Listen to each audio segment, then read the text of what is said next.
കോൺഗ്രസിനുള്ളിൽ നടക്കുന്ന പ്രശ്നങ്ങൾ ഒരു മുതിർന്ന നേതാവെന്ന നിലയിൽ മുൻ മുഖ്യമന്ത്രി എ.കെ. ആന്റണിക്ക് കണ്ടു നിൽക്കാനാവില്ല. അതുകൊണ്ട് തന്നെ നേതാവ് പ്രതികരിച്ചിരിക്കുകയാണിപ്പോൾ. കേരളത്തിൽ കോൺഗ്രസ് നേതാക്കൾ അധികം എടുത്തു ചാടരുതെന്നാണ് എ.കെ. ആന്റണിയുടെ നിർദ്ദേശം. ഇപ്പോഴത്തെ ലക്ഷ്യം തദ്ദേശ തിരഞ്ഞെടുപ്പ് മാത്രമാകണം. അനവസരത്തിലെ ചർച്ചകൾ വേണ്ട. മുഖ്യമന്ത്രിയാകാനുള്ള പോരിനെതിരെയാണ് ആന്റണിയുടെ ഈ വിമർശനം. നിയമസഭാ തിരഞ്ഞെടുപ്പ് ചർച്ച പിന്നീട് മതി. 2026 അവിടെ നിൽക്കട്ടെ. തന്റെ ഉപദേശം സ്വീകരിക്കാം, തള്ളാം.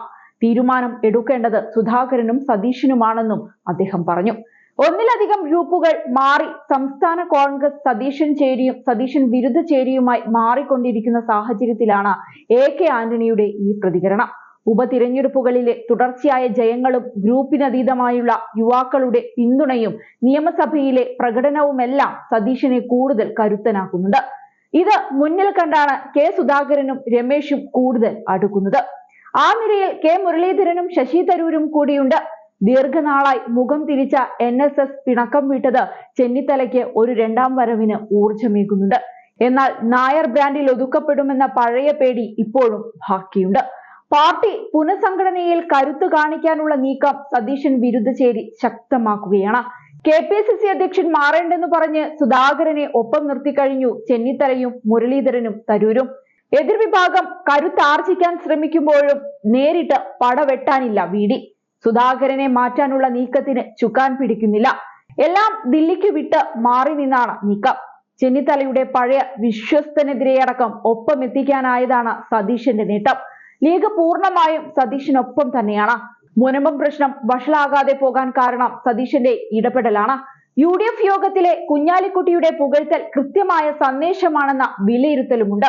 ഇതിനിടയിൽ മുൻ പ്രതിപക്ഷ നേതാവും AICC അംഗവുമായ രമേശ് ചെന്നിത്തല മുസ്ലിം ലീഗ് നേതാക്കളുമായി കൂടിക്കാഴ്ച നടത്തിയത് പുതിയ പ്രശ്നങ്ങൾക്ക് കാരണമായിട്ടുണ്ട്. മുസ്ലിം ലീഗ് സംസ്ഥാന അധ്യക്ഷൻ പാണക്കാട് സാദിഖ് അലി ശിഹാബ് തങ്ങൾ, ദേശീയ ജനറൽ സെക്രട്ടറി PK കുഞ്ഞാലിക്കുട്ടി എന്നിവരുമായിട്ടായിരുന്നു കൂടിക്കാഴ്ച. മലപ്പുറത്തെ KMCC നേതാവിന്റെ വീട്ടിലായിരുന്നു കൂടിക്കാഴ്ച നടത്തിയത്. കോൺഗ്രസിന്റെ നേതൃമാറ്റ ചർച്ചകൾക്കിടെയാണ് കൂടിക്കാഴ്ച എന്നതും ശ്രദ്ധേയമാണ്. നേരത്തെ രമേശ് ചെന്നിത്തലയെ മുഖ്യമന്ത്രി സ്ഥാനത്തേക്ക് NSS, SNDP എന്നിവർ പിന്തുണച്ചിരുന്നു.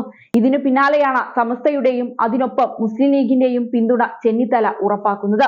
പ്രതിപക്ഷ നേതാവ് VD സതീശനെ സംബന്ധിച്ചിടത്തോളം കനത്ത തിരിച്ചടിയാണ് ചെന്നിത്തലയുടെ ഈ നീക്കം. 2026 സംസ്ഥാനത്ത് നിയമസഭാ തിരഞ്ഞെടുപ്പ് നടക്കേണ്ടത്. ഇതിനുള്ള കരുനീക്കം ചെന്നിത്തല തുടങ്ങിയതായാണ് വിവരം.